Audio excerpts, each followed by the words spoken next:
ਸਤਿ ਸ਼੍ਰੀ ਅਕਾਲ ਜੀ, ਤੁਸੀਂ ਦੇਖ ਰਹੇ ਹੋ ਪੰਜਾਬ ਮੇਲ USA TV। ਮੈਂ ਹਾਂ ਬਰਨ ਕੌਰ ਮਾਨ। ਖਬਰਾਂ ਦੇ ਬੁਲੇਟਿਨ ਵਿੱਚ ਤੁਹਾਡਾ ਸਵਾਗਤ। ਖਬਰਾਂ ਦੇ ਬੁਲੇਟਿਨ ਦੇ sponsor real estate broker Mohan Cheema. Real estate ਦੀ ਦੁਨੀਆ 'ਚ ਮੰਨਿਆ ਪ੍ਰਮੰਨਿਆ ਨਾਮ। ਪੇਸ਼ ਨੇ ਪਹਿਲਾਂ ਚੋਣਵੀਆਂ ਖਬਰਾਂ। ਹਵਾਈ ਸਫ਼ਰ ਵਿੱਚ ਓਮਿਕਰੌਨ ਦਾ ਖਤਰਾ 3 ਗੁਣਾ, ਨਿਯਮਾਂ ਦੀ ਪਾਲਣਾ ਜ਼ਰੂਰੀ। ਅਮਰੀਕੀ ਫੌਜ ਨੇ ਤਿਆਰ ਕੀਤੀ ਸੁਪਰ ਵੈਕਸੀਨ, ਕੋਵਿਡ ਅਤੇ ਸਾਰਸ ਦੇ ਸਾਰੇ ਰੂਪਾਂ ਤੇ ਪ੍ਰਭਾਵੀ ਹੋਵੇਗੀ ਇੱਕੋ ਖੁਰਾਕ। USA ਵਿੱਚ ਕੋਰੋਨਾ ਵਾਇਰਸ ਮਰੀਜ਼ਾਂ ਲਈ ਫਾਈਜ਼ਰ ਦੀ ਪੈਕਸਲੋਵਿਡ ਗੋਲੀਆਂ ਨੂੰ ਹਰੀ ਝੰਡੀ।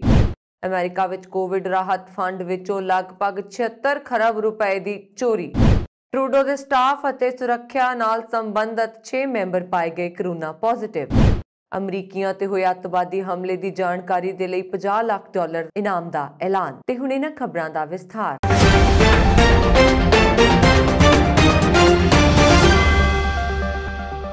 ਜਦੋਂ ਦੁਨੀਆ ਭਰ ਦੇ ਲੋਕ ਸਰਦੀਆਂ ਦੀਆਂ ਛੁੱਟੀਆਂ ਅਤੇ ਕ੍ਰਿਸਮਸ ਦੌਰਾਨ ਘੁੰਮਣ ਦੇ ਮੂਡ ਵਿੱਚ ਨੇ ਤਾਂ ਕੋਰੋਨਾ ਦਾ ਇੱਕ ਨਵਾਂ ਰੂਪ ਓਮਿਕਰੌਨ ਤਬਾਹੀ ਮਚਾਉਣ ਲਈ ਤਿਆਰ ਹੈ। ਇਸ ਦੌਰਾਨ ਦੁਨੀਆ ਦੇ ਚੋਟੀ ਦੇ ਮੈਡੀਕਲ ਸਲਾਹਕਾਰ ਡੇਵਿਡ ਪਾਵੇਲ ਦਾ ਬਿਆਨ ਸਾਹਮਣੇ ਆਇਆ ਕਿ ਕੋਵਿਡ-19 ਦਾ ਓਮਿਕਰੌਨ ਵੇਰੀਐਂਟ ਜਹਾਜ਼ ਵਿੱਚ ਸਵਾਰ ਯਾਤਰੀਆਂ ਵਿੱਚ ਫੈਲਣ ਦੀ ਸੰਭਾਵਨਾ 3 ਗੁਣਾ ਜ਼ਿਆਦਾ ਹੈ। ਅਮਰੀਕਾ ਵਿੱਚ ਹੁਣ ਇਸ ਵੇਰੀਐਂਟ ਦੇ 70% ਤੋਂ ਵੱਧ ਨਵੇਂ ਮਾਮਲੇ ਸਾਹਮਣੇ ਆਏ ਨੇ। David Powell international air transport association ਦੇ ਮੈਡੀਕਲ ਸਲਾਹਕਾਰ ਨੇ ਬਲੂਮਬਰਗ ਨੂੰ ਦੱਸਿਆ ਕਿ ਡੈਲਟਾ ਦੇ ਮੁਕਾਬਲੇ ਓਮਿਕਰੌਨ ਦੇ ਨਾਲ ਜ਼ੋਖਮ 2 ਤੋਂ 3 ਗੁਣਾ ਵੱਧ ਹੋਏਗਾ, ਜਿਵੇਂ ਕਿ ਅਸੀਂ ਹੋਰ ਵਾਤਾਵਰਣ ਵਿੱਚ ਦੇਖਿਆ ਹੈ। ਉਹਨਾਂ ਨੇ ਕਿਹਾ ਕਿ ਹਵਾਈ ਯਾਤਰਾ ਦੌਰਾਨ ਸਾਂਝੀਆਂ ਛੂਹਣ ਵਾਲੀਆਂ ਸਤਹਾਂ ਤੋਂ ਪਰਹੇਜ਼ ਕਰਨਾ ਚਾਹੀਦਾ ਹੈ। ਜਿੱਥੇ ਵੀ ਸੰਭਵ ਹੋਵੇ ਹੱਥਾਂ ਦੀ ਸਫਾਈ, ਮਾਸਕ, ਦੂਰੀ, ਨਿਯੰਤਰਿਤ ਬੋਰਡਿੰਗ ਪ੍ਰਕਿਰਿਆਵਾਂ, ਦੂਜੇ ਯਾਤਰੀਆਂ ਨਾਲ ਆਮੋ-ਸਾਹਮਣੇ ਸੰਪਰਕ ਤੋਂ ਬਚਣ ਦੀ ਕੋਸ਼ਿਸ਼ ਕਰੋ। ਸਲਾਹ ਉਹੀ ਹੈ। ਪਵੇਲ ਦਾ ਕਹਿਣਾ ਹੈ ਕਿ ਜ਼ੋਖਮ ਸ਼ਾਇਦ ਵੱਧ ਗਿਆ। ਪਵੇਲ ਨੇ ਕਿਹਾ ਕਿ 2 ਘੰਟੇ ਦੀ ਉਡਾਣ ਲਈ ਫੁੱਲ ਟਾਈਮ ਮਾਸਕ ਪਹਿਨਣਾ ਆਸਾਨ ਹੈ, ਪਰ ਜੇ ਇਹ 10 ਘੰਟੇ ਦੀ ਉਡਾਣ ਹੈ ਤਾਂ ਲੋਕਾਂ ਨੂੰ ਖਾਣ ਪੀਣ ਤੋਂ ਇਨਕਾਰ ਕਰਨਾ ਬਹੁਤ ਅਣਉਚਿਤ ਹੋ ਜਾਂਦਾ। ਇੱਕ ਦੂਜੇ ਦੇ ਕੋਲ ਬੈਠੇ ਲੋਕਾਂ ਨੂੰ ਖਾਣੇ ਦੇ ਦੌਰਾਨ ਇੱਕੋ ਸਮੇਂ ਮਾਸਕ ਤੋਂ ਬਿਨਾਂ ਨਾ ਰਹਿਣ ਦੀ ਕੋਸ਼ਿਸ਼ ਕਰਨੀ ਚਾਹੀਦੀ ਹੈ। ਸਧਾਰਨ ਸ਼ਬਦਾਂ ਵਿੱਚ ਨਕਾਬਪੋਸ਼ 2 ਵਿਅਕਤੀਆਂ ਦੇ ਇੱਕ ਤੋਂ ਦੂਜੇ ਵਿੱਚ ਘੱਟੋ-ਘੱਟ ਸੰਚਾਰ ਹੁੰਦਾ ਹੈ। ਜੇਕਰ ਤੁਹਾਡੇ ਵਿੱਚ ਕੋਈ ਆਪਣਾ ਮਾਸਕ ਹਟਾ ਦਿੰਦਾ ਹੈ ਤਾਂ ਉਸ ਵਿਅਕਤੀ ਨੂੰ ਲਾਗ ਲੱਗਣ ਦਾ ਖਤਰਾ ਵੱਧ ਹੁੰਦਾ ਹੈ, ਪਰ ਜੇਕਰ ਦੋਵੇਂ ਮਾਸਕ ਹਟਾ ਦਿੱਤੇ ਜਾਂਦੇ ਨੇ ਤਾਂ ਸਪਸ਼ਟ ਤੌਰ ਤੇ ਲਾਗ ਵਿੱਚ ਕੋਈ ਰੁਕਾਵਟ ਨਹੀਂ ਹੈ। ਅਮਰੀਕੀ ਫੌਜ ਦੇ ਵਾਲਟਰ ਰੀਡ ਆਰਮੀ ਇੰਸਟੀਚਿਊਟ ਨੇ ਇੱਕ ਅਜਿਹਾ ਸੁਪਰ ਵੈਕਸੀਨ ਵਿਕਸਿਤ ਕੀਤਾ ਜਿਸ ਦੀ ਸਿੰਗਲ ਡੋਜ਼ ਕੋਵਿਡ-19 ਅਤੇ ਸਾਰਸ ਦੇ ਸਾਰੇ ਰੂਪਾਂ ਤੇ ਅਸਰਦਾਰ ਹੋਏਗੀ। ਰੱਖਿਆ ਸੂਤਰਾਂ ਮੁਤਾਬਕ ਆਰਮੀ ਇੰਸਟੀਚਿਊਟ ਆਉਣ ਵਾਲੇ ਕਿਸੇ ਹਫ਼ਤੇ ਵਿੱਚ ਇਸ ਸੁਪਰ ਵੈਕਸੀਨ ਦਾ ਐਲਾਨ ਕਰੇਗਾ। ਸੰਸਥਾ ਨੇ ਪਿਛਲੇ ਸਾਲ ਦੇ ਸ਼ੁਰੂ ਵਿੱਚ ਕੋਵਿਡ-19 ਵੈਕਸੀਨ ਲਈ ਸਪਾਈਕ ਫੈਰਿਟਿਨ ਨੈਨੋ ਪਾਰਟੀਕਲਸ ਤੇ ਕੰਮ ਕਰਨਾ ਸ਼ੁਰੂ ਕੀਤਾ ਸੀ। ਇਸ ਸਾਲ ਜਨਵਰੀ ਵਿੱਚ ਇਸ ਵੈਕਸੀਨ ਦਾ ਜਾਨਵਰਾਂ ਤੇ ਪ੍ਰੀਖਣ ਕੀਤਾ ਗਿਆ ਸੀ। ਇਸ ਤੋਂ ਬਾਅਦ ਅਪ੍ਰੈਲ ਵਿੱਚ ਇਸ ਦੇ ਪਹਿਲੇ ਪੜਾਅ ਦੇ ਮਨੁੱਖੀ ਪ੍ਰੀਖਣ ਨੂੰ ਮਨਜ਼ੂਰੀ ਦਿੱਤੀ ਗਈ ਸੀ। ਵਾਲਟਰ ਰੀਡ ਇੰਸਟੀਚਿਊਟ ਦੀ ਛੂਤ ਦੀਆਂ ਬਿਮਾਰੀਆਂ ਦੇ ਵਿਭਾਗ ਦੇ ਨਿਰਦੇਸ਼ਕ ਡਾਕਟਰ ਕੈਵਿਨ ਮੌਟਜ਼ਾਰਡ ਨੇ ਇਸ ਗੱਲ ਦੀ ਪੁਸ਼ਟੀ ਕੀਤੀ ਹੈ ਕਿ ਓਮਿਕਰੌਨ ਅਤੇ ਸਾਰਸ ਦੇ ਸਾਰੇ ਰੂਪਾਂ ਦੇ ਵਿਰੁੱਧ ਟੀਕਿਆਂ ਤੇ ਮਨੁੱਖੀ ਪ੍ਰੀਖਣ ਦੇ ਪਹਿਲੇ ਪੜਾਅ ਦੇ ਨਤੀਜੇ ਇਸ ਮਹੀਨੇ ਦੇ ਸ਼ੁਰੂ ਵਿੱਚ ਆ ਗਏ ਨੇ ਅਤੇ ਇਸ ਟੀਕੇ ਦਾ ਪ੍ਰੀਖਣ ਸਫਲ ਰਿਹਾ। ਇਹ ਅਗਲੀ ਪੀੜ੍ਹੀ ਦਾ ਟੀਕਾ ਹੈ ਜੋ ਕੋਰੋਨਾ ਵਾਇਰਸ ਵਿਰੁੱਧ ਵਿਆਪਕ ਸੁਰੱਖਿਆ ਪ੍ਰਦਾਨ ਕਰਦਾ ਹੈ। US food and drug administration ਨੇ ਹਲਕੇ ਤੋਂ ਦਰਮਿਆਨੀ ਕੋਰੋਨਾ ਵਾਇਰਸ ਬਿਮਾਰੀ ਦੇ ਇਲਾਜ ਲਈ ਫਾਈਜ਼ਰ ਪੈਕਸਲੋਵਿਡ ਲਈ ਐਮਰਜੈਂਸੀ ਵਰਤੋਂ ਅਧਿਕਾਰ ਜਾਰੀ ਕੀਤਾ। ਫਾਈਜ਼ਰ ਦਾ ਇਲਾਜ, ਜਿਸ ਨੂੰ ਪੈਕਸਲੋਵਿਡ ਕਿਹਾ ਜਾਂਦਾ ਹੈ, 5 ਦਿਨਾਂ ਵਿੱਚ ਲਈਆਂ ਗਈਆਂ 2 ਗੋਲੀਆਂ ਦਾ ਸੁਮੇਲ ਹੈ ਜੋ 2200 ਲੋਕਾਂ ਦੇ ਸੁਰੱਖਿਅਤ ਰਹਿਣ ਲਈ ਇੱਕ ਕਲੀਨਿਕਲ ਅਜ਼ਮਾਇਸ਼ ਵਿੱਚ ਦਿਖਾਇਆ ਗਿਆ ਸੀ ਅਤੇ ਜ਼ੋਖਮ ਵਾਲੇ ਲੋਕਾਂ ਵਿੱਚ ਹਸਪਤਾਲ 'ਚ ਦਾਖਲ ਹੋਣ ਅਤੇ ਮੌਤ ਦੇ ਜ਼ੋਖਮ ਨੂੰ 88% ਤੱਕ ਘੱਟ ਦਿੱਤਾ ਗਿਆ। ਫਾਈਜ਼ਰ ਦੇ ਇਲਾਜ ਨੂੰ ਪਹਿਲਾਂ ਯੂਰੋਪੀਅਨ ਯੂਨੀਅਨ ਵਿੱਚ ਅਧਿਕਾਰਤ ਕੀਤਾ ਗਿਆ। ਦੱਸਦੇ ਕਿ ਅਮਰੀਕਾ ਪਹਿਲਾਂ ਹੀ 10 ਮਿਲੀਅਨ ਕੋਰਸਾਂ ਲਈ ਭੁਗਤਾਨ ਕਰ ਚੁੱਕਾ ਹੈ। ਅਮਰੀਕੀ ਸੀਕ੍ਰੇਟ ਸਰਵਿਸ ਨੇ ਮੰਗਲਵਾਰ ਨੂੰ ਕਿਹਾ ਕਿ ਮਹਾਮਾਰੀ ਕਾਰਨ ਆਪਣੀ ਨੌਕਰੀ ਗਵਾਉਣ ਵਾਲੇ ਲੋਕਾਂ ਅਤੇ ਕਾਰੋਬਾਰੀਆਂ ਦੀ ਮਦਦ ਲਈ ਸਥਾਪਿਤ ਕੋਵਿਡ-19 ਰਾਹਤ ਪ੍ਰੋਗਰਾਮਾਂ ਤੋਂ ਘੱਟੋ-ਘੱਟ 76 ਖਰਬ ਰੁਪਏ ਦੀ ਚੋਰੀ ਕੀਤੀ ਗਈ। ਇੱਕ ਇੰਟਰਵਿਊ ਵਿੱਚ ਏਜੰਸੀ ਦੇ ਰਾਸ਼ਟਰੀ ਮਹਾਮਾਰੀ ਧੋਖਾਧੜੀ ਵਸੂਲੀ ਕੋਆਰਡੀਨੇਟਰ ਰਾਏ ਡਾਟਸਨ ਨੇ ਕਿਹਾ ਕਿ ਇਹ ਅਨੁਮਾਨ ਸੀਕ੍ਰੇਟ ਸਰਵਿਸ ਦੇ ਮਾਮਲਿਆਂ ਅਤੇ ਕਿਰਤ ਵਿਭਾਗ ਅਤੇ ਲਘੂ ਕਾਰੋਬਾਰ ਪ੍ਰਸ਼ਾਸਨ ਦੇ ਡਾਟਾ ਤੇ ਆਧਾਰਿਤ ਹੈ। ਡਾਟਸਨ ਨੇ ਕਿਹਾ ਕਿ 257 ਖਰਬ ਰੁਪਇਆਂ ਵਿੱਚੋਂ ਕੇਵਲ 3% ਰਾਸ਼ੀ ਦਾ ਉਪਯੋਗ ਕੀਤਾ ਜਾ ਸਕਿਆ। ਹਾਲਾਂਕਿ ਸੀਕ੍ਰੇਟ ਸਰਵਿਸ ਨੇ ਉਹਨਾਂ ਮਾਮਲਿਆਂ ਨੂੰ ਸ਼ਾਮਲ ਨਹੀਂ ਕੀਤਾ ਹੈ ਜਿਨ੍ਹਾਂ ਮਾਮਲਿਆਂ ਵਿੱਚ ਕੋਵਿਡ-19 ਧੋਖਾਧੜੀ ਨੂੰ ਲੈ ਕੇ ਨਿਆਂ ਵਿਭਾਗ ਮੁਕੱਦਮਾ ਚੱਲ ਰਿਹਾ ਹੈ। ਕਿਰਤ ਵਿਭਾਗ ਨੇ ਦੱਸਿਆ ਕਿ ਬੇਰੁਜ਼ਗਾਰੀ ਨਾਲ ਜੁੜੇ ਲਾਭਾਂ ਲਈ ਦਿੱਤੇ ਗਏ ਲਗਭਗ 66 ਖਰਬ ਰੁਪਏ ਦਾ ਭੁਗਤਾਨ ਗਲਤ ਤਰੀਕੇ ਨਾਲ ਕੀਤੇ ਜਾਣ ਦੀ ਸੰਭਾਵਨਾ ਹੈ, ਜਿਸ ਦਾ ਵੱਡਾ ਹਿੱਸਾ ਧੋਖਾਧੜੀ ਵਿੱਚ ਚਲਾ ਗਿਆ। ਸੀਕ੍ਰੇਟ ਸਰਵਿਸ ਨੇ ਕਿਹਾ ਕਿ ਉਸਨੇ ਬੇਰੁਜ਼ਗਾਰੀ ਬੀਮਾ ਅਤੇ ਕਰਜ਼ ਧੋਖਾਧੜੀ ਦੀ ਜਾਂਚ ਕਰਦੇ ਹੋਏ 91 ਅਰਬ ਰੁਪਏ ਤੋਂ ਵੱਧ ਦੀ ਵਸੂਲੀ ਕੀਤੀ ਹੈ ਅਤੇ ਵਿੱਤੀ ਭਾਈਵਾਲਾਂ ਅਤੇ ਸੂਬਿਆਂ ਨਾਲ ਕੰਮ ਕਰਕੇ ਧੋਖਾਧੜੀ ਤੋਂ ਪ੍ਰਾਪਤ 1.8 ਖਰਬ ਰੁਪਇਆਂ ਤੋਂ ਵੱਧ ਦੀ ਰਾਸ਼ੀ ਵਾਪਸ ਕਰ ਦਿੱਤੀ ਹੈ। ਸੀਕ੍ਰੇਟ ਸਰਵਿਸ ਦਾ ਕਹਿਣਾ ਹੈ ਕਿ ਉਹਨਾਂ ਕੋਲ ਮਹਾਮਾਰੀ ਧੋਖਾਧੜੀ ਵਿੱਚ 900 ਤੋਂ ਵੱਧ ਸਰਗਰਮ ਅਪਰਾਧਕ ਜਾਂਚ ਮਾਮਲੇ ਨੇ ਅਤੇ ਹੁਣ ਤੱਕ 100 ਤੋਂ ਵੱਧ ਲੋਕਾਂ ਨੂੰ ਗ੍ਰਿਫਤਾਰ ਕੀਤਾ ਜਾ ਚੁੱਕਾ ਹੈ ਅਤੇ ਇਹ ਮਾਮਲੇ ਹਰ ਸੂਬੇ ਵਿੱਚੋਂ ਹਨ। ਕੈਨੇਡਾ ਦੇ ਪ੍ਰਧਾਨ ਮੰਤਰੀ ਜਸਟਿਨ ਟਰੂਡੋ ਦੇ ਸਟਾਫ ਅਤੇ ਸੁਰੱਖਿਆ ਦੇ 6 ਮੈਂਬਰ ਕੋਰੋਨਾ ਪੋਜ਼ਿਟਿਵ ਪਾਏ ਗਏ ਨੇ। ਟਰੂਡੋ ਨੇ ਜਾਣਕਾਰੀ ਇੱਕ ਰਾਸ਼ਟਰੀ ਟੈਲੀਵਿਜ਼ਨ ਤੇ ਦਿੱਤੀ ਹੈ। ਉਹਨਾਂ ਨੇ ਲੋਕਾਂ ਨੂੰ ਦੇਸ਼ ਵਿੱਚ ਕੋਰੋਨਾ ਵਾਇਰਸ ਮਹਾਮਾਰੀ ਦੀ ਸਥਿਤੀ ਬਾਰੇ ਇੱਕ ਨਵੀਂ ਅਪਡੇਟ ਦਿੰਦੇ ਹੋਏ ਕਿਹਾ ਕਿ ਮੇਰਾ ਦਫ਼ਤਰ ਵੀ ਇਸ ਤੋਂ ਸੁਰੱਖਿਅਤ ਨਹੀਂ ਹੈ। ਮੇਰੇ ਸਟਾਫ ਦੇ 3 ਮੈਂਬਰ ਅਤੇ ਮੇਰੀ ਸੁਰੱਖਿਆ ਨਾਲ ਸੰਬੰਧਿਤ 3 ਮੈਂਬਰ ਕੋਰੋਨਾ ਪੋਜ਼ਿਟਿਵ ਪਾਏ ਗਏ ਨੇ। ਉਹ ਸਾਰੇ ਜਨਤਕ ਸਿਹਤ ਮਾਰਗਦਰਸ਼ਨ ਦੀ ਪਾਲਣਾ ਕਰ ਰਹੇ ਨੇ। ਮੈਂ ਵੀ ਇਹੀ ਕੰਮ ਕਰ ਰਿਹਾ ਹਾਂ। ਟਰੂਡੋ ਨੇ ਕਿਹਾ ਕਿ ਉਹ ਲਗਾਤਾਰ ਕੋਰੋਨਾ ਵਾਇਰਸ ਦੀ ਜਾਂਚ ਕਰਵਾ ਰਹੇ ਨੇ ਅਤੇ ਹੁਣ ਤੱਕ ਉਹਨਾਂ ਦੀ ਰਿਪੋਰਟ ਨੈਗੇਟਿਵ ਆਈ ਹੈ। ਟਰੂਡੋ ਨੇ ਅੱਗੇ ਕਿਹਾ ਕਿ ਅਜੇ ਤੱਕ ਉਹਨਾਂ ਨੂੰ ਡਾਕਟਰਾਂ ਅਤੇ ਹੋਰ ਸਿਹਤ ਅਧਿਕਾਰੀਆਂ ਦੁਆਰਾ ਕੁਆਰੰਟਾਈਨ ਵਿੱਚ ਜਾਣ ਦੀ ਸਲਾਹ ਨਹੀਂ ਦਿੱਤੀ ਗਈ। ਦੇਸ਼ ਦੇ ਸਿਹਤ ਵਿਭਾਗ ਨੇ ਦੱਸਿਆ ਕਿ ਇਸ ਤੋਂ ਪਹਿਲਾਂ ਬੁੱਧਵਾਰ ਨੂੰ ਕੈਨੇਡੀਅਨ ਅਧਿਕਾਰੀਆਂ ਨੇ 30,139 ਕੋਵਿਡ-19 ਸੰਬੰਧਿਤ ਮੌਤਾਂ ਦੀ ਰਿਪੋਰਟ ਕੀਤੀ ਹੈ।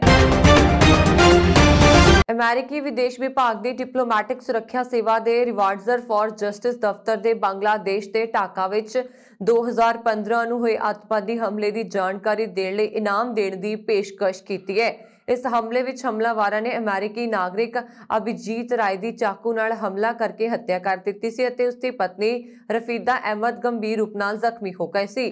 ਸੂਬਾਈ ਸਕੱਤਰ ਨੇ ਕਿਹਾ ਕਿ ਢਾਕਾ ਵਿੱਚ 2015 ਚ ਰਾਏ ਦੀ ਹੱਤਿਆ ਅਤੇ ਅਹਿਮਦ ਤੇ ਹਮਲੇ ਵਿੱਚ ਸ਼ਾਮਲ ਕਿਸੇ ਵੀ ਦੇਸ਼ ਵਿੱਚ ਗ੍ਰਿਫਤਾਰੀ ਦੀ ਸੂਚਨਾ ਦੇਣ ਵਾਲੇ ਨੂੰ 50 ਲੱਖ ਅਮਰੀਕੀ ਡਾਲਰ ਤੱਕ ਦਾ ਇਨਾਮ ਦਿੱਤਾ ਜਾਏਗਾ। 26 ਫਰਵਰੀ 2015 ਨੂੰ ਰਾਏ ਅਤੇ ਅਹਿਮਦ ਦੋਵੇਂ ਬੰਗਲਾਦੇਸ਼ ਵਿੱਚ ਜਨਮੇ ਅਮਰੀਕੀ ਨਾਗਰਿਕ ਇੱਕ ਪੁਸਤਕ ਮੇਲੇ ਵਿੱਚ ਹਿੱਸਾ ਲੈਣ ਦੇ ਲਈ ਢਾਕਾ ਜਾ ਰਹੇ ਸੀ ਜਦ ਹਮਲਾਵਰਾਂ ਨੇ ਉਹਨਾਂ ਤੇ ਚਾਕੂ ਨਾਲ ਹਮਲਾ ਕੀਤਾ।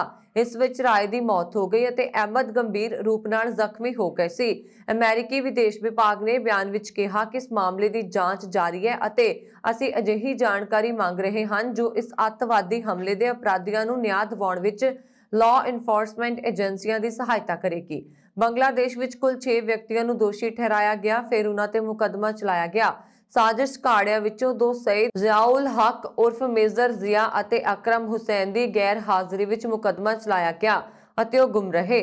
2 ਸੰਬੰਧਿਤ ਸਮੂਹਾਂ ਨੇ ਜ਼ਿੰਮੇਵਾਰੀ ਦਾ ਦਾਅਵਾ ਕੀਤਾ ਹੈ। ਬੰਗਲਾਦੇਸ਼ ਸਥਿਤ ਅਲ-ਕਾਇਦਾ ਨਾਲ ਪ੍ਰੇਰਿਤ ਅੱਤਵਾਦੀ ਸਮੂਹ ਅੰਸਾਰੁੱਲਾ ਬੰਗਲਾ ਟੀਮ ਨੇ ਹਮਲੇ ਦੀ ਜ਼ਿੰਮੇਵਾਰੀ ਲਈ ਹੈ। ਇਸ ਦੇ ਤੁਰੰਤ ਬਾਅਦ ਬਿਆਨ ਵਿੱਚ ਕਿਹਾ ਗਿਆ ਕਿ ਭਾਰਤੀ ਉਪ ਮਹਾਦੀਪ ਵਿੱਚ ਅਲ-ਕਾਇਦਾ ਦੇ ਅਬਮ੍ਰਿਤ ਨੇਤਾ ਅਸੀਮ ਉਮਰ ਨੇ ਇੱਕ ਸੋਸ਼ਲ ਮੀਡੀਆ ਤੇ ਵੀਡੀਓ ਪੋਸਟ ਕੀਤਾ ਜਿਸ ਵਿੱਚ ਦਾਅਵਾ ਕੀਤਾ ਗਿਆ ਕਿ ਰਾਏ ਅਤੇ ਅਹਿਮਦ ਤੇ ਹਮਲੇ ਦੇ ਲਈ ਇੱਕ IS ਕਾਰਕੁਨ ਜ਼ਿੰਮੇਵਾਰ ਸੀ। ਅਫਗਾਨਿਸਤਾਨ ਦੀ ਰਾਜਧਾਨੀ ਵਿੱਚ ਮੰਗਲਵਾਰ ਨੂੰ ਸੈਂਕੜੇ ਲੋਕਾਂ ਨੇ ਬੰਦ ਪਏ ਅਮਰੀਕੀ ਦੂਤਘਰ ਵੱਲ ਕੂਚ ਕੀਤਾ ਅਤੇ ਦੇਸ਼ ਦੀ ਪਾਬੰਦੀਸ਼ੁਦਾ ਕੀਤੀ ਗਈ ਜਾਇਦਾਦ ਨੂੰ ਜਾਰੀ ਕੀਤੇ ਜਾਣ ਦੀ ਮੰਗ ਕੀਤੀ ਹੈ। ਪ੍ਰਦਰਸ਼ਨਕਾਰੀਆਂ ਦੇ ਹੱਥਾਂ ਵਿੱਚ ਬੈਨਰ ਸਨ ਜਿਨ੍ਹਾਂ ਤੇ ਲਿਖਿਆ ਸੀ ਕਿ ਸਾਨੂੰ ਖਾਣਾ ਦਿਓ ਅਤੇ ਰੋਕ ਦਿੱਤਾ ਗਿਆ ਸਾਡਾ ਧਨ ਸਾਨੂੰ ਦਿਓ। ਪ੍ਰਦਰਸ਼ਨਕਾਰੀ ਨਾਅਰੇ ਲਗਾ ਰਹੇ ਸਨ ਕਿ ਸੱਤਾ ਧਿਰ ਤਾਲਿਬਾਨ ਨੇ ਉਹਨਾਂ ਨੂੰ ਸੁਰੱਖਿਆ ਪ੍ਰਦਾਨ ਕਰ ਰੱਖੀ ਸੀ।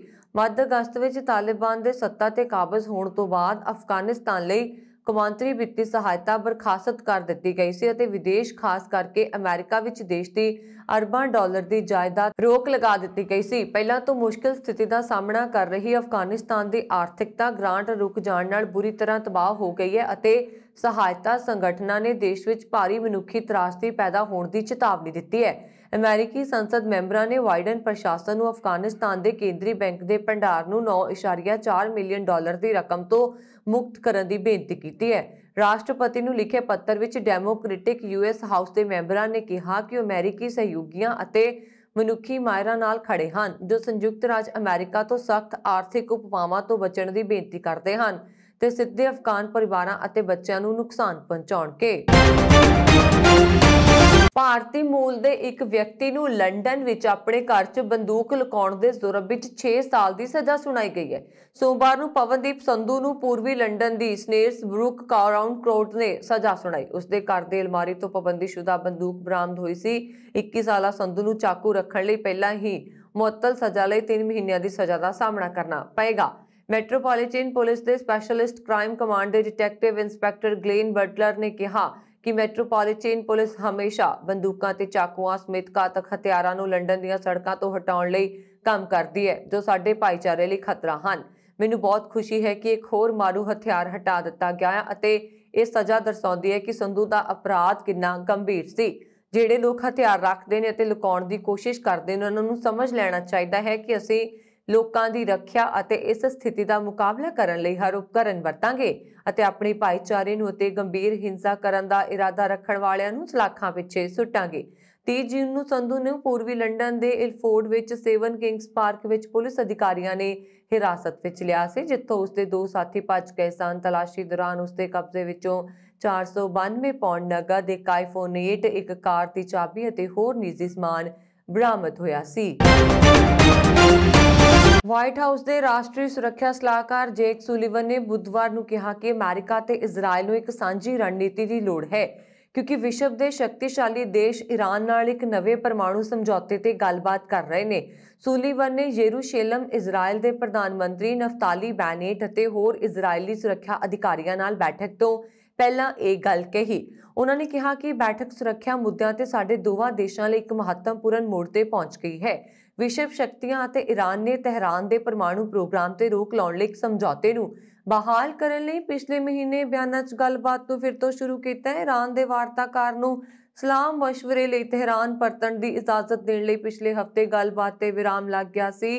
ਬੈਨੇਟ ਨੇ ਕਿਹਾ ਕਿ ਬਿਆਨਾਂ 'ਚ ਜੋ ਹੋਏਗਾ ਉਸ ਦਾ ਪੱਛਮੀ ਏਸ਼ੀਆ ਦੀ ਸਥਿਰਤਾ ਅਤੇ ਆਉਣ ਵਾਲੇ ਸਾਲਾਂ 'ਚ ਇਜ਼ਰਾਈਲ ਲਈ ਸੁਰੱਖਿਆ ਤੇ ਡੂੰਘਾ ਪ੍ਰਭਾਵ ਪਏਗਾ। ਸਾਲ 2015 ਵਿੱਚ ਹੋਏ ਮੂਲ ਸਮਝੌਤੇ ਤਹਿਤ ਈਰਾਨ ਨੂੰ ਆਪਣੇ ਪਰਮਾਣੂ ਪ੍ਰੋਗਰਾਮ ਤੇ ਰੋਕ ਲਾਉਣ ਦੇ ਬਦਲੇ ਉਸ ਨੂੰ ਪਾਬੰਦੀਆਂ ਤੇ ਛੋਟ ਦੀ ਪੇਸ਼ਕਸ਼ ਕੀਤੀ ਗਈ ਸੀ। ਅਮਰੀਕਾ ਵੱਲੋਂ 2018 'ਚ ਇੱਕ ਪਾਸੜ ਰੂਪ ਨਾਲ ਸਮਝੌਤੇ ਤੋਂ ਬਾਹਰ ਹੋਣ ਅਤੇ ਈਰਾਨ ਤੇ ਗੰਭੀਰ ਪਾਬੰਦੀਆਂ ਨੂੰ ਫਿਰ ਤੋਂ ਲਾਗੂ ਕਰਨ ਤੋਂ ਬਾਅਦ ਇਹ ਸਮਝੌਤਾ ਟੁੱਟ ਗਿਆ ਸੀ। ਮਾਈਕਰੋਸਾਫਟ ਦੇ ਸਹਿ ਸੰਸਥਾਪਕ ਬਿਲ ਗੇਟਸ ਨੇ ਲੋਕਾਂ ਨੂੰ ਗੰਭੀਰ ਰੂਪ ਵਿੱਚ ਬਿਮਾਰ ਹੋਣ ਤੋਂ ਬਚਣ ਲਈ ਜਲਦੀ ਤੋਂ ਜਲਦੀ ਟੀਕਾਕਰਨ ਕਰਾਉਣ ਦੀ ਅਪੀਲ ਕੀਤੀ ਹੈ।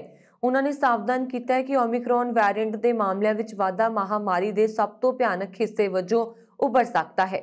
ਵਿਸ਼ਵ ਸਿਹਤ ਸੰਗਠਨ ਮੁਤਾਬਕ ਕੋਰੋਨਾ ਵਾਇਰਸ ਦਾ ਓਮਿਕਰੌਨ ਵੈਰੀਐਂਟ ਡੈਲਟਾ ਰੂਪ ਨਾਲੋਂ ਤੇਜ਼ੀ ਨਾਲ ਫੈਲ ਰਿਹਾ ਹੈ ਅਤੇ ਉਹਨਾਂ ਲੋਕਾਂ ਵਿੱਚ ਸੰਕਰਮਣ ਦਾ ਕਾਰਨ ਬਣ ਰਿਹਾ ਜੋ ਪਹਿਲਾਂ ਹੀ ਟੀਕਾਕਰਨ ਕਰਵਾ ਚੁੱਕੇ ਨੇ ਜਾਂ ਜੋ ਕੋਵਿਡ-19 ਤੋਂ ਠੀਕ ਹੋ ਚੁੱਕੇ ਨੇ। ਗੇਟਸ ਨੇ ਮੰਗਲਵਾਰ ਨੂੰ ਕਿਹਾ ਕਿ ਮੈਂ ਜਾਣਦਾ ਹਾਂ ਕਿ ਕੋਵਿਡ ਦੇ ਇੱਕ ਹੋਰ ਵਾਧੇ ਖਤਰੇ ਵਿਚਕਾਰ ਛੁੱਟੀਆਂ ਦਾ ਸੀਜ਼ਨ ਹੋਣਾ ਨਿਰਾਸ਼ਾਜਨਕ ਹੈ, ਪਰ ਇਹ ਹਮੇਸ਼ਾ ਅਜਿਹਾ ਨਹੀਂ ਹੋਏਗਾ। ਕਿਸੇ ਦਿਨ ਮਹਾਮਾਰੀ ਖਤਮ ਹੋ ਜਾਏਗੀ ਅਤੇ ਬਿਹਤਰ ਹੋਏਗਾ ਕਿ ਅਸੀਂ ਇੱਕ ਦੂਜੇ ਦਾ ਖਿਆਲ ਰੱਖੀਏ। ਅਰਬਪਤੀ ਪਰਉਪਕਾਰੀ ਟਵੀਟ ਕੀਤਾ ਕਿ ਜਿਵੇਂ ਲੱਗ ਰਿਹਾ ਸੀ ਕਿ ਜੀਵਨ ਆਮ ਵਾਂਗ ਹੋਣ ਜਾ ਰਿਹਾ, ਉਵੇਂ ਹੀ ਅਸੀਂ ਹੁਣ ਵਿਸ਼ਵ ਵਿਆਪੀ ਮਹਾਮਾਰੀ ਦੇ ਸਭ ਤੋਂ ਖਰਾਬ ਦੌਰ ਵਿੱਚੋਂ ਦਾਖਲ ਹੋ ਗਏ ਹਾਂ। ਓਮਿਕਰੌਨ ਸਾਨੂੰ ਸਭ ਨੂੰ ਪ੍ਰਭਾਵਿਤ ਕਰੇਗਾ। ਮੇਰੇ ਕਈ ਕਰੀਬੀ ਦੋਸਤ ਤਲਾਕ ਦੇ ਸ਼ਿਕਾਰ ਹੋ ਚੁੱਕੇ ਨੇ ਅਤੇ ਮੈਂ ਆਪਣੀਆਂ ਜ਼ਿਆਦਾਤਰ ਛੁੱਟੀਆਂ ਦੀਆਂ ਯੋਜਨਾਵਾਂ ਨੂੰ ਰੱਦ ਕਰ ਦਿੱਤਾ ਹੈ। ਗੇਟਸ ਦੀ ਫਾਊਂਡੇਸ਼ਨ ਕੋਵਿਡ-19 ਵੈਕਸੀਨ ਨੂੰ ਵਿਕਸਿਤ ਕਰਨ ਅਤੇ ਵੰਡਣ ਦੇ ਯਤਨਾਂ ਦਾ ਹਿੱਸਾ ਰਹੀ ਹੈ। ਉਹਨਾਂ ਨੇ ਕਿਹਾ ਕਿ ਬੂਸਟਰ ਡੋਜ਼ ਪ੍ਰਾਪਤ ਕਰਨਾ ਸਭ ਤੋਂ ਵਧੀਆ ਸੁਰੱਖਿਆ ਪ੍ਰਦਾਨ ਕਰਦਾ ਹੈ। ਗੇਟਸ ਨੇ ਟਵੀਟ ਕੀਤਾ ਕਿ ਸਭ ਤੋਂ ਵੱਡੀ ਅਣਜਾਣ ਗੱਲ ਇਹ ਹੈ ਕਿ ਓਮਿਕਰੌਨ ਤੁਹਾਨੂੰ ਕਿੰਨਾ ਬਿਮਾਰ ਕਰ ਸਕਦਾ ਹੈ। ਸਾਨੂੰ ਇਸ ਨੂੰ ਗੰਭੀਰਤਾ ਨਾਲ ਲੈਣਾ ਹੋਏਗਾ ਜਦੋਂ ਤੱਕ ਅਸੀਂ ਇਸ ਬਾਰੇ ਹੋਰ ਨਹੀਂ ਜਾਣਦੇ ਹਾਂ। ਭਾਵੇਂ ਡੈਲਟਾ ਨਾਲੋਂ ਅੱਧਾ ਡਰਾਉਣਾ ਹੈ, ਅਸੀਂ ਸਭ ਤੋਂ ਖਰਾਬ ਵਾਧਾ ਦੇਖ ਸਕਦੇ ਹਾਂ ਕਿਉਂਕਿ ਇਹ ਬਹੁਤ ਛੂਤਕਾਰੀ ਹੈ। ਪ੍ਰਧਾਨ ਮੰਤਰੀ ਇਮਰਾਨ ਖਾਨ ਨੇ ਮੰਗਲਵਾਰ ਨੂੰ ਅਫਗਾਨਿਸਤਾਨ ਵਿੱਚ ਅਮਰੀਕਾ ਦੀ 20 ਸਾਲਾਂ ਦੀ ਅੱਤਵਾਦ ਖਿਲਾਫ ਲੜਾਈ ਵਿੱਚ ਸ਼ਾਮਲ ਹੋਣ ਦੇ ਪਾਕਿਸਤਾਨ ਦੇ ਫੈਸਲੇ ਤੇ ਅਫਸੋਸ ਜ਼ਾਹਿਰ ਕਰਦੇ ਹੋਏ ਇਸ ਨੂੰ ਆਪਣਾ ਜ਼ਖਮ ਅਤੇ ਪੈਸੇ ਲਈ ਲਿਆ ਫੈਸਲਾ ਕਰਾਰ ਦਿੱਤਾ। ਉਹਨਾਂ ਨੇ ਕਿਹਾ ਕਿ ਇਹ ਪਾਕਿਸਤਾਨ ਦੇ ਲੋਕਾਂ ਦੇ ਹਿੱਤ ਵਿੱਚ ਲਿਆ ਗਿਆ ਫੈਸਲਾ ਨਹੀਂ ਹੈ। ਇਮਰਾਨ ਖਾਨ 2 ਦਹਾਕਿਆਂ ਤੋਂ ਚੱਲੀ ਲੜਾਈ ਵਿੱਚ ਪਾਕਿਸਤਾਨ ਦੀ ਸ਼ਮੂਲੀਅਤ ਦੀ ਆਲੋਚਨਾ ਕਰਦੇ ਰਹੇ ਹਨ। ਪਾਕਿਸਤਾਨੀ ਪ੍ਰਧਾਨ ਮੰਤਰੀ ਨੇ ਦਾਅਵਾ ਕੀਤਾ ਹੈ ਕਿ 2001 ਚ ਉਸ ਵੇਲੇ ਦੇ ਫੌਜੀ ਸ਼ਾਸਕ ਜਨਰਲ ਪਰਵੇਜ਼ ਮੁਸ਼ਰਫ ਨੇ ਅੱਤਵਾਦ ਖਿਲਾਫ ਜੰਗ ਦਾ ਹਿੱਸਾ ਬਣਨ ਦਾ ਫੈਸਲਾ ਕਰਨ ਵਾਲੇ ਫੈਸਲੇ ਲੈਣ ਵਾਲਿਆਂ ਦੇ ਨੇੜੇ ਸੀ। ਇਮਰਾਨ ਖਾਨ ਨੇ ਇਸਲਾਮਾਬਾਦ ਵਿੱਚ ਵਿਦੇਸ਼ ਮੰਤਰਾਲੇ ਦੇ ਅਧਿਕਾਰੀਆਂ ਨੂੰ ਸੰਬੋਧਨ ਕਰਦੇ ਹੋਏ ਕਿਹਾ, ਮੈਂ ਇਸ ਫੈਸਲੇ ਦੇ ਪਿੱਛੇ ਦੇ ਵਿਚਾਰਾਂ ਤੋਂ ਚੰਗੀ ਤਰ੍ਹਾਂ ਜਾਣੂ ਹਾਂ। ਬਦਕਿਸਮਤੀ ਨਾਲ ਪਾਕਿਸਤਾਨ ਦੇ ਲੋਕਾਂ ਵੱਲ ਧਿਆਨ ਨਹੀਂ ਦਿੱਤਾ ਗਿਆ। ਅਸੀਂ ਖੁਦ ਇਸ ਲਈ ਜ਼ਿੰਮੇਵਾਰ ਹਾਂ। ਅਸੀਂ ਦੂਜਿਆਂ ਨੂੰ ਆਪਣੀ ਵਰਤੋਂ ਕਰਨ ਦਿੰਦੇ ਹਾਂ। ਅਸੀਂ ਸਹਾਇਤਾ ਲਈ ਆਪਣੇ ਦੇਸ਼ ਦੀ ਇੱਜ਼ਤ ਕੁਰਬਾਨ ਕਰ ਦਿੱਤੀ ਹੈ। ਪੈਸੇ ਲਈ ਵਿਦੇਸ਼ ਨੀਤੀ ਬਣਾਈ ਜੋ ਜਨਤਕ ਹਿੱਤਾਂ ਦੇ ਵਿਰੁੱਧ ਸੀ। ਉਹਨਾਂ ਨੇ ਅੱਤਵਾਦ ਵਿਰੁੱਧ ਜੰਗ ਨੂੰ ਪਾਕਿਸਤਾਨ ਲਈ ਆਪਣਾ ਜ਼ਖਮ ਕਰਾਰ ਦਿੱਤਾ ਅਤੇ ਕਿਹਾ ਕਿ ਅਸੀਂ ਇਸ ਨਤੀਜੇ ਲਈ ਕਿਸੇ ਹੋਰ ਨੂੰ ਦੋਸ਼ੀ ਨਹੀਂ ਠਹਿਰਾ ਸਕਦੇ। ਖਾਨ ਨੇ ਅਤੀਤ ਵਿੱਚ ਕਈ ਮੌਕਿਆਂ ਤੇ ਕਿਹਾ ਕਿ 20 ਸਾਲਾਂ ਦੀ ਲੜਾਈ ਦੇ ਨਤੀਜੇ ਵਜੋਂ 80,000 ਤੋਂ ਵੱਧ ਮੌਤਾਂ ਹੋਈਆਂ ਅਤੇ ਪਾਕਿਸਤਾਨ ਨੂੰ $100 ਬਿਲੀਅਨ ਤੋਂ ਵੱਧ ਦਾ ਆਰਥਿਕ ਨੁਕਸਾਨ ਹੋਇਆ। ਅਫਗਾਨਿਸਤਾਨ ਦੀ ਤਾਜ਼ਾ ਸਥਿਤੀ ਬਾਰੇ ਗੱਲ ਕਰਦੇ ਹੋਏ ਇਮਰਾਨ ਖਾਨ ਨੇ ਕਿਹਾ ਕਿ ਇਹ ਇੱਕ ਵੱਡਾ ਅਤਿਆਚਾਰ ਸੀ ਕਿ ਇੱਕ ਮਨੁੱਖ ਦੁਆਰਾ ਬਣਾਇਆ ਸੰਕਟ ਪੈਦਾ ਕੀਤਾ ਜਾ ਰਿਹਾ। ਉਹਨਾਂ ਨੇ ਕਿਹਾ ਕਿ ਪਾਕਿਸਤਾਨ ਲਈ ਇਹ ਜ਼ਰੂਰੀ ਹੈ ਕਿ ਉਹ ਆਪਣੇ ਗੁਆਂਢੀ ਦੇਸ਼ ਵਜੋਂ ਅਫਗਾਨਿਸਤਾਨ ਦੀ ਸਥਿਤੀ ਨੂੰ ਸੰਬੋਧਿਤ ਕਰੇ। ਉਹ ਸੰਕਟ ਕਾਰਨ ਬੁਰੀ ਤਰ੍ਹਾਂ ਪ੍ਰਭਾਵਿਤ ਹੋ ਸਕਦਾ ਹੈ। ਉਹਨਾਂ ਨੇ ਕਿਹਾ ਕਿ ਪਾਕਿਸਤਾਨ ਇਸ ਔਖੇ ਸਮੇਂ ਅਫਗਾਨਿਸਤਾਨ ਨੂੰ ਸਹਾਇਤਾ ਪ੍ਰਦਾਨ ਕਰਨਾ ਜਾਰੀ ਰੱਖੇਗਾ। ਕੈਨੇਡਾ ਵਿੱਚ ਇੱਕ ਮਗਰੋਂ ਇੱਕ ਨਵੀਆਂ ਬੰਦਿਸ਼ਾਂ ਲਾਗੂ ਕੀਤੀਆਂ ਜਾ ਰਹੀਆਂ ਨੇ, ਪਰ ਇਹਨਾਂ ਕਾਰਨ ਕੰਮ ਤੋਂ ਵਿਹਲੇ ਹੋਣ ਵਾਲੇ ਕਿਰਤੀਆਂ ਨੂੰ ਕੋਈ ਆਰਥਿਕ ਮਦਦ ਮਿਲਣ ਦੇ ਅਸਾਰ ਨਜ਼ਰ ਨਹੀਂ ਆ ਰਹੇ। ਪਿਛਲੇ ਹਫ਼ਤੇ ਕੈਨੇਡਾ ਦੀ ਸੰਸਦ ਨੇ ਬਿੱਲ C2 ਪਾਸ ਕਰ ਦਿੱਤਾ, ਜਿਸ ਨੂੰ ਕੈਨੇਡਾ ਵਰਕਰ ਲਾਕਡਾਊਨ ਬੈਨੀਫਿਟ ਨਾਂ ਦਿੱਤਾ ਗਿਆ। ਨਵੀਂ ਆਰਥਿਕ ਸਹਾਇਤਾ ਯੋਜਨਾ ਦੇ ਨਾਂ ਵਿੱਚ ਲਾਕਡਾਊਨ ਸ਼ਬਦ ਹੋਣ ਕਾਰਨ ਜਦੋਂ ਤੱਕ ਲਾਕਡਾਊਨ ਨਹੀਂ ਲੱਗੇਗਾ ਉਦੋਂ ਤੱਕ ਕਿਰਤੀ ਆਰਥਿਕ ਸਹਾਇਤਾ ਦੇ ਹੱਕਦਾਰ ਨਹੀਂ ਹੋਣਗੇ।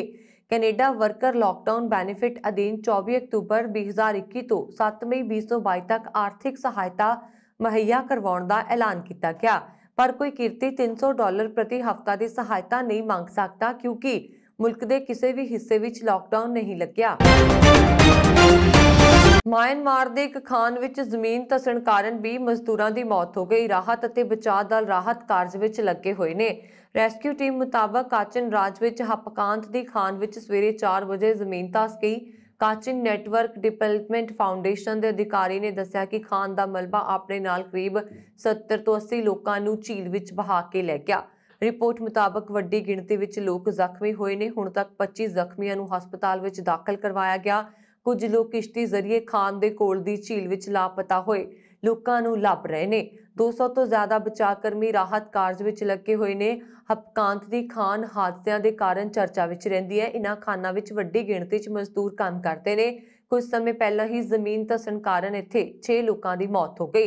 ਪਿਛਲੇ ਸਾਲ ਵੀ ਜ਼ਮੀਨ ਧੱਸਣ ਕਾਰਨ ਸੈਂਕੜੇ ਜਾਨਾਂ ਚਲੀਆਂ ਗਈਆਂ ਸਨ। 2016 ਵਿੱਚ ਸੱਤਾ ਸੰਭਾਲਣ ਤੋਂ ਬਾਅਦ ਆਂਗ ਸਾਨ ਸੂ ਕੀ ਸਰਕਾਰ ਨੇ ਉਦਯੋਗ ਵਿੱਚ ਕੰਮ ਕਰਨ ਵਾਲੇ ਮਜ਼ਦੂਰਾਂ ਦੀ ਸੁਰੱਖਿਆ ਨੂੰ ਲੈ ਕੇ ਕਈ ਵਾਅਦੇ ਕੀਤੇ ਸੀ, ਲੇਕਿਨ ਵਾਅਦੇ ਸਿਰਫ ਵਾਅਦੇ ਹੀ ਰਹਿ ਗਏ। ਮਿਆਂਮਾਰ ਦੁਨੀਆ ਵਿੱਚ ਸਭ ਤੋਂ ਜ਼ਿਆਦਾ ਚਮਕੀਲਾ ਪਾਰਦਰਸ਼ੀ ਹਰਾ ਪੱਥਰ ਉਤਪਾਦਕ ਹੋਣ ਤੋਂ ਬਾਅਦ ਵੀ ਇੱਥੇ ਖਾਨਾਂ ਦੀ ਸੁਰੱਖਿਆ ਤੇ ਬਹੁਤ ਘੱਟ ਇੰਤਜ਼ਾਮ ਰਹਿੰਦੇ ਨੇ। ਇਹ ਪੱਥਰ ਦੋ ਅਲੱਗ-ਅਲੱਗ ਖਣਿਜਾਂ ਨਾਲ ਬਣਦਾ ਹੈ। ਇਸ ਨੂੰ ਗਹਿਣੇ ਦੇ ਤੌਰ ਤੇ ਵੀ ਪਹਿਨਿਆ ਜਾਂਦਾ ਹੈ। ਅਮਰੀਕਾ ਨੇ ਤਿੱਬਤ ਦੇ ਮੁੱਦਿਆਂ ਲਈ ਭਾਰਤੀ ਮੂਲ ਦੀ ਕੂਟਨੀਤਕ ਅਜ਼ਰਾ ਜ਼ਿਆ ਨੂੰ ਆਪਣੇ ਵਿਸ਼ੇਸ਼ ਕੋਆਰਡੀਨੇਟਰ ਨਿਯੁਕਤ ਕੀਤਾ ਹੈ। ਉਸ ਨੂੰ ਤਿੱਬਤ ਉੱਤੇ ਇੱਕ ਸਮਝੌਤੇ ਲਈ ਚੀਨ ਤੇ ਦਲਾਈ ਲਾਮਾ ਜਾਂ ਉਹਨਾਂ ਦੇ ਪ੍ਰਤੀਨਿਧੀਆਂ ਦਰਮਿਆਨ ਠੋਸ ਗੱਲਬਾਤ ਨੂੰ ਅੱਗੇ ਵਧਾਉਣ ਦਾ ਕੰਮ ਸੌਂਪਿਆ ਗਿਆ। ਆਪਣੇ ਕੂਟਨੀਤਿਕ ਕਰੀਅਰ ਵਿੱਚ ਨਵੀਂ ਦਿੱਲੀ 'ਚ ਤਾਇਨਾਤ ਰਹਿ ਚੁੱਕੀ ਜ਼ਿਆ ਨੇ 2018 ਵਿੱਚ ਅਮਰੀਕਾ ਦੇ ਤਤਕਾਲੀ ਰਾਸ਼ਟਰਪਤੀ ਡੋਨਾਲਡ ਟਰੰਪ ਦੀਆਂ ਨੀਤੀਆਂ ਖਿਲਾਫ ਵਿਦੇਸ਼ ਸੇਵਾ ਤੋਂ ਅਸਤੀਫਾ ਦੇ ਦਿੱਤਾ ਸੀ। ਉਹ ਨਾਗਰਿਕ ਸੁਰੱਖਿਆ, ਲੋਕਤੰਤਰ ਤੇ ਮਨੁੱਖੀ ਹੱਕਾਂ ਦੀ ਅੰਡਰ ਸੈਕਟਰੀ ਵੀ ਹੈ। ਤਿੱਬਤ ਦੇ ਮੁੱਦਿਆਂ ਤੇ ਅਮਰੀਕਾ ਦੀ ਵਿਸ਼ੇਸ਼ ਕੋਆਰਡੀਨੇਟਰ ਦੇ ਤੌਰ ਤੇ ਜ਼ਿਆ 2020 ਦੇ ਤਿੱਬਤੀ ਨੀਤੀ ਦੇ ਸਹਿਯੋਗ ਸਮਝੌਤੇ ਮੁਤਾਬਕ ਤਿੱਬਤ ਦੇ ਮਾਮਲਿਆਂ ਨਾਲ ਸੰਬੰਧਿਤ ਅਮਰੀਕੀ ਸਰਕਾਰ ਦੀਆਂ ਨੀਤੀਆਂ, ਪ੍ਰੋਗਰਾਮਾਂ ਤੇ ਯੋਜਨਾਵਾਂ ਦਾ ਤਾਲਮੇਲ ਬਿਠਾਏਗੀ। ਅਮਰੀਕਾ ਦੇ ਵਿਦੇਸ਼ ਮੰਤਰੀ ਐਂਟਨੀ ਬਲਿੰਕਨ ਨੇ ਕਿਹਾ ਕਿ ਉਹਨਾਂ ਇਸ ਜ਼ਿੰਮੇਵਾਰੀ ਲਈ ਅਜ਼ਰਾ ਨੂੰ ਚੁਣਿਆ। ਉਹ ਤੁਰੰਤ ਇਹ ਅਹੁਦਾ ਸੰਭਾਲੇਗੀ। ਵਿਭਾਗ ਮੁਤਾਬਕ ਉਹ ਤਿੱਬਤ ਉੱਤੇ ਇੱਕ ਸਮਝੌਤੇ ਦੇ ਸਮਰਥਨ ਵਿੱਚ ਚੀਨ ਸਰਕਾਰ ਤੇ ਦਲਾਈ ਲਾਮਾ, ਉਹਨਾਂ ਦੇ ਪ੍ਰਤੀਨਿਧੀਆਂ ਜਾਂ ਲੋਕਤਾਂਤਰਿਕ ਰੂਪ ਨਾਲ ਚੁਣੇ ਗਏ ਤਿੱਬਤੀ ਨੇਤਾਵਾਂ ਦਰਮਿਆਨ ਬਿਨਾਂ ਪੁਰਾਣੀਆਂ ਸ਼ਰਤਾਂ ਦੇ ਠੋਸ ਗੱਲਬਾਤ ਨੂੰ ਉਤਸ਼ਾਹਿਤ ਕਰੇਗੀ। ਤਾਲਿਬਾਨ ਨੇ ਮਹਿਲਾ ਵਿਰੋਧੀ ਆਪਣਾ ਅਕਸ ਹੋਰ ਮਜ਼ਬੂਤ ਕਰਦੇ ਹੋਏ ਇਸ਼ਤਿਹਾਰਾਂ ਵਿੱਚ ਔਰਤਾਂ ਦੀ ਤਸਵੀਰ ਦੀ ਵਰਤੋਂ ਤੇ ਪਾਬੰਦੀ ਲਗਾ ਦਿੱਤੀ ਹੈ। ਇਸ ਤਹਿਤ ਕਾਬੁਲ ਵਿੱਚ ਦੁਕਾਨਾਂ ਦੇ ਬਾਹਰ ਔਰਤਾਂ ਦੀਆਂ ਤਸਵੀਰਾਂ ਵਾਲੇ ਹੋਰਡਿੰਗ ਹਟਾਏ ਜਾਣਗੇ। ਟੋਲ ਨਿਊਜ਼ ਮੁਤਾਬਕ ਕਾਬੁਲ ਨਗਰ ਪਾਲਿਕਾ ਦੇ ਬੁਲਾਰੇ ਨੇਮਾਤੁੱਲਾ ਬਰਕਾਇਜ਼ ਨੇ ਕਿਹਾ ਕਿ ਸਰਕਾਰ ਦੇ ਆਦੇਸ਼ ਮੁਤਾਬਕ ਨਗਰ ਪਾਲਿਕਾ ਦੇ ਅਧਿਕਾਰੀਆਂ ਨੂੰ ਸਾਰੀਆਂ ਦੁਕਾਨਾਂ ਤੇ ਵਪਾਰਕ ਕੇਂਦਰ ਦੇ ਸਾਈਨ ਬੋਰਡਾਂ ਤੋਂ ਔਰਤਾਂ ਦੀਆਂ ਤਸਵੀਰਾਂ ਹਟਾਉਣੀਆਂ ਪੈਣਗੀਆਂ। ਉਹਨਾਂ ਨੇ ਕਿਹਾ ਕਿ ਸਰਕਾਰ ਨੇ ਇਹ ਫੈਸਲਾ ਇਸ ਲਈ ਲਿਆ ਕਿਉਂਕਿ ਤਸਵੀਰਾਂ ਇਸਲਾਮੀ ਨਿਯਮ ਦੇ ਖਿਲਾਫ ਨੇ। ਇਸ ਦੇ ਵਿਰੋਧ ਵਿੱਚ ਕਾਬੁਲ ਦੇ ਬਿਊਟੀ ਪਾਰਲਰਾਂ ਦਾ ਕਹਿਣਾ ਹੈ ਕਿ ਇਸਲਾਮੀ ਸਰਕਾਰ ਦਾ ਇਹ ਫੈਸਲਾ ਗਲਤ ਹੈ। ਉਹਨਾਂ ਨੇ ਉਹਨਾਂ ਦੇ ਕਾਰੋਬਾਰ ਤੇ ਰੋਕ-ਟੋਕ ਨਾ ਲਗਾਉਣ ਦੀ ਅਪੀਲ ਕੀਤੀ ਹੈ। ਅੰਮ੍ਰਿਤਸਰ ਵਿੱਚ ਸ੍ਰੀ ਹਰਿਮੰਦਰ ਸਾਹਿਬ ਵਿਖੇ ਬੇਅਦਬੀ ਕਰਨ ਦੀ ਕੋਸ਼ਿਸ਼ ਕਰਨ ਆਏ ਨੌਜਵਾਨਾਂ ਨੂੰ ਭੀੜ ਨੇ ਕੁੱਟ-ਕੁੱਟ ਕੇ ਮੌਤ ਦੇ ਘਾਟ ਉਤਾਰ ਦਿੱਤਾ, ਪਰ 3 ਦਿਨ ਬੀਤ ਜਾਣ ਤੋਂ ਬਾਅਦ ਵੀ ਨੌਜਵਾਨਾਂ ਦੀ ਪਛਾਣ ਨਹੀਂ ਹੋ ਸਕੀ। ਦੂਜੇ ਪਾਸੇ ਡਿਪਟੀ CM ਸੁਖਜਿੰਦਰ ਰੰਧਾਵਾ ਵੱਲੋਂ ਵਿਸ਼ੇਸ਼ ਜਾਂਚ ਟੀਮ ਨੂੰ ਦਿੱਤੀ ਗਈ 72 ਘੰਟਿਆਂ ਦੀ ਸਮਾਂ ਸੀਮਾ ਵੀ ਖਤਮ ਹੋ ਗਈ। ਜਿਵੇਂ-ਜਿਵੇਂ ਸਮਾਂ ਬੀਤਦਾ ਜਾ ਰਿਹਾ, ਨੌਜਵਾਨ ਦੀ ਪਛਾਣ ਦੀ ਉਮੀਦ ਘੱਟ ਹੁੰਦੀ ਜਾ ਰਹੀ। ਫਿਲਹਾਲ SIT ਅੱਜ ਮ੍ਰਿਤਕ ਦਾ ਪੋਸਟਮਾਰਟਮ ਵੀ ਕਰੇਗੀ। ਇਸ ਲਈ ਡਾਕਟਰਾਂ ਦਾ ਵਿਸ਼ੇਸ਼ ਪੈਨਲ ਗਠਿਤ ਕੀਤਾ ਗਿਆ। ਪੰਜਾਬ ਸਰਕਾਰ ਨੇ deputy commissioner of police law and order ਦੀ ਅਗਵਾਈ ਹੇਠ ਵਿਸ਼ੇਸ਼ ਜਾਂਚ ਟੀਮ ਬਣਾਈ ਸੀ, ਜਿਸ ਨੇ 2 ਦਿਨਾਂ ਵਿੱਚ ਜਾਂਚ ਰਿਪੋਰਟ ਪੇਸ਼ ਕਰਨੀ ਸੀ। ਹਾਲਾਂਕਿ 72 ਘੰਟੇ ਬਾਅਦ ਵੀ SIT ਨੂੰ ਕੋਈ ਵੱਡੀ ਸਫਲਤਾ ਨਹੀਂ ਮਿਲੀ, ਜੋ ਅਜੇ ਵੀ DNA ਟੈਸਟਿੰਗ ਰਾਹੀਂ ਮੁਲਜ਼ਮਾਂ ਦੀ ਪਛਾਣ ਕਰਨ ਲਈ ਕੰਮ ਕਰ ਰਹੀ ਹੈ। 4 ਦਿਨ ਬਾਅਦ ਵੀ ਜਾਂਚ ਦੌਰਾਨ ਪੁਲਿਸ ਦੇ ਹੱਥ ਖਾਲੀ ਹਨ। ਇਸ ਦੌਰਾਨ ਅਜੇ ਤੱਕ ਵੀ ਬਾਇਓਮੈਟ੍ਰਿਕ ਤੋਂ ਵੀ ਕੋਈ ਪਛਾਣ ਨਹੀਂ ਹੋ ਪਾਈ, ਪਰ ਪੁਲਿਸ ਵੱਲੋਂ ਕੋਸ਼ਿਸ਼ ਜਾਰੀ ਹੈ। ਅੰਮ੍ਰਿਤਸਰ ਦੇ ਪੁਲਿਸ ਕਮਿਸ਼ਨਰ ਸੁਖਚੈਨ ਗਿੱਲ ਨੇ ਕਿਹਾ ਕਿ ਉਹਨਾਂ ਨੇ ਬਾਇਓਮੈਟ੍ਰਿਕ ਸਿਸਟਮ ਰਾਹੀਂ ਮੁਲਜ਼ਮਾਂ ਦੀ ਪਛਾਣ ਕਰਨ ਦੀ ਕੋਸ਼ਿਸ਼ ਕੀਤੀ, ਪਰ ਕੋਈ ਫਾਇਦਾ ਨਹੀਂ ਹੋਇਆ। ਗਿੱਲ ਨੇ ਕਿਹਾ ਕਿ ਬਾਇਓਮੈਟ੍ਰਿਕ ਸਕੈਨ ਉਦੋਂ ਹੀ ਕੰਮ ਕਰਦਾ ਹੈ ਜਦੋਂ ਲਗਾਤਾਰ ਖੂਨ ਦਾ ਵਹਾਅ ਹੁੰਦਾ ਹੈ। ਫਿਰ ਵੀ ਉਹਨਾਂ ਨੇ ਫਿੰਗਰਪ੍ਰਿੰਟ ਕਾਗਜ਼ ਤੇ ਲਏ ਸਨ ਅਤੇ ਪੁਲਿਸ ਇਸ ਨੂੰ ਡਾਟਾਬੇਸ ਨਾਲ ਮਿਲਾਉਣ ਦੀ ਕੋਸ਼ਿਸ਼ ਕਰ ਰਹੀ ਸੀ। ਪੰਜਾਬ ਦੇ ਮੁੱਖ ਮੰਤਰੀ ਚਰਨਜੀਤ ਸਿੰਘ ਚੰਨੀ ਵੱਲੋਂ ਵੀਰਵਾਰ ਨੂੰ ਭਾਰਤੀ ਕਿਸਾਨ ਯੂਨੀਅਨ ਏਕਤਾ ਉਗਰਾਹਾਂ ਦੇ ਪ੍ਰਧਾਨ ਜੋਗਿੰਦਰ ਸਿੰਘ ਉਗਰਾਹਾਂ ਸਮੇਤ ਹੋਰ ਕਿਸਾਨ ਆਗੂਆਂ ਨਾਲ ਬੈਠਕ ਕੀਤੀ ਗਈ। ਇਸ ਬੈਠਕ ਦੌਰਾਨ ਕਿਸਾਨਾਂ ਦੀਆਂ ਵੱਖ-ਵੱਖ ਮੰਗਾਂ ਨੂੰ ਲੈ ਕੇ ਵਿਚਾਰ ਵਟਾਂਦਰਾ ਕੀਤਾ ਗਿਆ। ਬੈਠਕ ਖਤਮ ਹੋਣ ਤੋਂ ਬਾਅਦ ਜੋਗਿੰਦਰ ਸਿੰਘ ਉਗਰਾਹਾਂ ਨੇ ਕਿਹਾ ਕਿ ਮੁੱਖ ਮੰਤਰੀ ਨੇ ਉਹਨਾਂ ਦੀਆਂ ਕਈ ਮੰਗਾਂ ਤੇ ਸਹਿਮਤੀ ਜਤਾਈ ਹੈ। ਉਹਨਾਂ ਨੇ ਕਿਹਾ ਕਿ 29 ਦਸੰਬਰ ਨੂੰ ਇੱਕ ਵਾਰ ਫਿਰ ਮੁੱਖ ਮੰਤਰੀ ਚਰਨਜੀਤ ਸਿੰਘ ਚੰਨੀ ਨਾਲ ਉਹਨਾਂ ਦੀ ਮੁਲਾਕਾਤ ਹੋਏਗੀ। ਪੰਜਾਬ ਦੇ ਮੁੱਖ ਮੰਤਰੀ ਚਰਨਜੀਤ ਸਿੰਘ ਚੰਨੀ ਨੇ ਕਿਹਾ ਕਿ ਸਰਕਾਰ ਨੇ ਕਾਨੂੰਨ ਅਨੁਸਾਰ ਕਾਰਵਾਈ ਕਰਦਿਆਂ ਬਿਕਰਮ ਸਿੰਘ ਮਜੀਠੀਆ ਖਿਲਾਫ ਕੇਸ ਦਰਜ ਕੀਤਾ ਤੇ ਪੁਲਿਸ ਉਸ ਨੂੰ ਭੱਜਣ ਨਹੀਂ ਦੇਗੀ। ਉਹਨਾਂ ਨੇ ਕਿਹਾ ਕਿ ਮਜੀਠੀਆ ਨੂੰ ਫੜਨ ਲਈ ਹਵਾਈ ਅੱਡਿਆਂ ਤੇ ਚੌਕਸੀ ਦੇ ਹੁਕਮ ਜਾਰੀ ਕੀਤੇ ਗਏ ਨੇ। ਅਨਾਜ ਮੰਡੀ ਵਿੱਚ ਕਾਂਗਰਸ ਦੀ ਰੈਲੀ ਨੂੰ ਸੰਬੋਧਨ ਕਰਦਿਆਂ ਉਹਨਾਂ ਨੇ ਕਿਹਾ ਕਿ ਹੁਣ ਜਲਦੀ ਹੀ ਬੇਅਦਬੀ ਕਰਨ ਅਤੇ ਕਰਵਾਉਣ ਵਾਲੇ ਬਾਦਲਾਂ ਤੱਕ ਪਹੁੰਚ ਕਰਕੇ ਕਾਰਵਾਈ ਕੀਤੀ ਜਾਏਗੀ। ਆਪ ਸੁਪਰੀਮੋ ਅਰਵਿੰਦ ਕੇਜਰੀਵਾਲ ਦੀ ਜੰਮ ਕੇ ਨਿੰਦਾ ਕਰਦਿਆਂ ਚੰਨੀ ਨੇ ਉਸ ਨੂੰ ਕਾਲਾ ਅੰਗਰੇਜ਼ ਦੱਸਿਆ ਅਤੇ ਕਿਹਾ ਕਿ ਜੇਕਰ ਉਸਨੇ ਮਜੀਠੀਆ ਤੋਂ ਮਾਫੀ ਨਾ ਮੰਗੀ ਹੁੰਦੀ ਤਾਂ ਇਹ ਕਾਰਵਾਈ ਪਹਿਲਾਂ ਹੀ ਹੋ ਜਾਣੀ ਸੀ। ਟਰਾਂਸਪੋਰਟ ਮੰਤਰੀ ਅਮਰਿੰਦਰ ਸਿੰਘ ਰਾਜਾ ਵੜਿੰਗ ਵੱਲੋਂ ਹਲਕਾ ਗਿੱਦੜਬਾਹਾ ਦੇ ਦੋਦਾ 'ਚ ਕਰਵਾਈ ਗਈ ਰੈਲੀ ਦੌਰਾਨ ਉਪ ਮੁੱਖ ਮੰਤਰੀ ਸੁਖਜਿੰਦਰ ਸਿੰਘ ਰੰਧਾਵਾ ਵਿਸ਼ੇਸ਼ ਮਹਿਮਾਨ ਵਜੋਂ ਹਾਜ਼ਰ ਰਹੇ। ਸਾਬਕਾ ਮੁੱਖ ਮੰਤਰੀ ਕੈਪਟਨ ਅਮਰਿੰਦਰ ਸਿੰਘ ਬਾਰੇ ਬੋਲਦਿਆਂ ਚੰਨੀ ਨੇ ਕਿਹਾ ਕਿ ਉਹ ਚਾਚਾ ਭਤੀਜਾ ਬਣ ਕੇ ਖੇਡ ਖੇਡਦੇ ਰਹੇ। ਇਸ ਮੌਕੇ ਮੁੱਖ ਮੰਤਰੀ ਨੇ 2 ਕਿਸਾਨਾਂ ਦੇ ਪਰਿਵਾਰਾਂ ਨੂੰ ਚੈੱਕ ਤਕਸੀਮ ਕੀਤੇ। ਉਹਨਾਂ ਨੇ ਐਲਾਨ ਕੀਤਾ ਕਿ ਕਿਸਾਨ ਅੰਦੋਲਨ ਦੌਰਾਨ ਸ਼ਹੀਦ ਹੋਣ ਵਾਲੇ ਕਿਸਾਨਾਂ ਦੀ ਯਾਦ ਵਿੱਚ ਮੁਕਤਸਰ ਜ਼ਿਲ੍ਹੇ 'ਚ 10 ਏਕੜ ਜ਼ਮੀਨ ਦਾ ਪ੍ਰਬੰਧ ਕਰਕੇ ਯਾਦਗਾਰ ਬਣਾਈ ਜਾਏਗੀ। ਰੈਲੀ ਨੂੰ ਸੰਬੋਧਨ ਕਰਦਿਆਂ ਉਪ ਮੁੱਖ ਮੰਤਰੀ ਸੁਖਜਿੰਦਰ ਸਿੰਘ ਰੰਧਾਵਾ ਨੇ ਕਿਹਾ ਕਿ ਅਕਾਲੀਆਂ ਦੀ ਸਰਕਾਰ ਵੇਲੇ ਚਿੱਟੇ ਦਾ ਨਸ਼ਾ ਆਇਆ, ਜਿਸ ਨੇ ਪੰਜਾਬ ਦੀ ਨੌਜਵਾਨੀ ਦੀ ਬਰਬਾਦੀ ਦਾ ਮੁੱਢ ਬੰਨਿਆ ਅਤੇ ਲੋਕਾਂ ਨੂੰ ਮਰਜ਼ੀ ਨਾਲ ਲੁੱਟਿਆ ਕੁੱਟਿਆ। ਸੁਖਬੀਰ ਸਿੰਘ ਬਾਦਲ ਨੂੰ ਵੰਗਾਰਦਿਆਂ ਚੰਨੀ ਨੇ ਕਿਹਾ ਕਿ ਮਜੀਠੀਆ ਵਾਂਗ ਹੀ ਉਹਨਾਂ ਨੂੰ ਵੀ ਭੁਗਤਣਾ ਪਏਗਾ।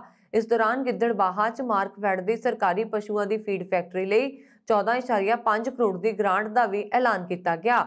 ਟਰਾਂਸਪੋਰਟ ਮੰਤਰੀ ਅਮਰਿੰਦਰ ਸਿੰਘ ਰਾਜਾ ਵੜਿੰਗ ਨੇ ਆਪਣੀ ਜਜ਼ਬਾਤੀ ਭਾਸ਼ਣ ਵਿੱਚ ਲੋਕਾਂ ਨੂੰ ਅਪੀਲ ਕਰਦਿਆਂ ਕਿਹਾ ਕਿ ਜੇਕਰ ਦੁਬਾਰਾ ਮੌਕਾ ਮਿਲਿਆ ਤਾਂ ਉਹ ਲੰਬੀ ਹਲਕੇ ਵਿੱਚ ਬਾਦਲਾਂ ਦੀਆਂ ਆਵਾਜ਼ਾਂ ਆਉਣੀਆਂ ਬੰਦ ਕਰ ਦੇਣਗੇ। ਕਿਸਾਨਾਂ ਦੇ ਤੀਜੇ ਦਿਨ ਵੀ ਰੇਲ ਰੋਕੋ ਅੰਦੋਲਨ ਦੇ ਚੱਲਦਿਆਂ ਬੁੱਧਵਾਰ ਨੂੰ 128 ਟ੍ਰੇਨਾਂ ਪ੍ਰਭਾਵਿਤ ਹੋਈਆਂ।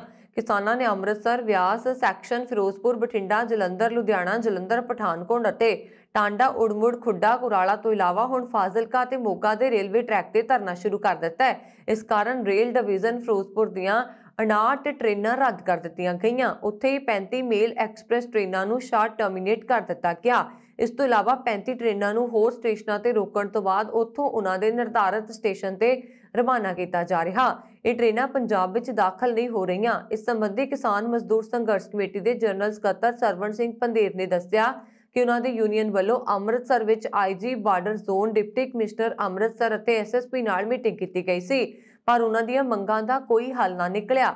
ਇਸ ਲਈ ਬੁੱਧਵਾਰ ਨੂੰ ਕਿਸਾਨਾਂ ਨੇ ਫਾਜ਼ਿਲਕਾ ਅਤੇ ਮੋਗਾ ਰੇਲ ਸੈਕਸ਼ਨ ਤੇ ਧਰਨਾ ਸ਼ੁਰੂ ਕਰ ਦਿੱਤਾ। ਉਹਨਾਂ ਨੇ ਕਿਹਾ ਕਿ ਜੇਕਰ ਪੰਜਾਬ ਸਰਕਾਰ ਨੇ ਉਹਨਾਂ ਦੀਆਂ ਮੰਗਾਂ ਨਾ ਮੰਨੀਆਂ ਤਾਂ ਹੌਲੀ-ਹੌਲੀ ਡਿਵੀਜ਼ਨ ਵਿੱਚ ਹੋਰ ਥਾਵਾਂ ਤੇ ਰੇਲ ਪਟੜੀਆਂ ਤੇ ਧਰਨੇ ਦੇਣ ਦੀ ਯੋਜਨਾ ਤਿਆਰ ਕੀਤੀ ਗਈ ਹੈ। ਤੇ ਇਹ ਸਨ ਹੁਣ ਤੱਕ ਦੀਆਂ ਖਬਰਾਂ। ਮੈਨੂੰ ਬਰਨ ਕੌਰ ਮਾਨੂ ਦੀ ਆਗਿਆ। ਹੋਰ ਖਬਰਾਂ ਦੇ ਲਈ ਸਾਡਾ YouTube ਚੈਨਲ ਪੰਜਾਬ ਮੇਲ USA TV ਜ਼ਰੂਰ ਸਬਸਕ੍ਰਾਈਬ ਕਰੋ। ਸਤਿ ਸ਼੍ਰੀ ਅਕਾਲ।